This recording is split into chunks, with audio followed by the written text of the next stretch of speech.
ɗo so ɗafa ala soda ha yahara yo dale gorko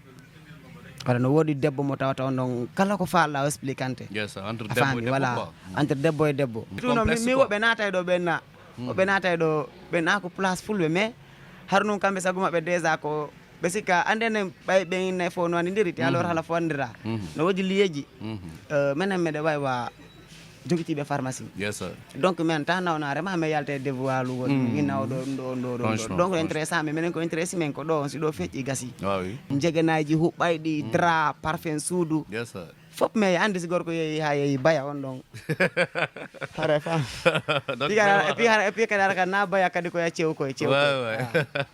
ok en tout cas donc comme on le dit donc aray téléspectateur ɓen fof ino weltana une fois Jama TV aray toujours yiɗe wondi élément jogoto ɓeynamo Mr Djiby donc ɗo e Pikine donc en face en tout cas centre commercial Khadija ok Mr Djiby yow lan nga ñuy wax exactly donc par rapport ak jaay cuuraay bi quoi lan nga ñuy expliquer par rapport à la clientèle au fait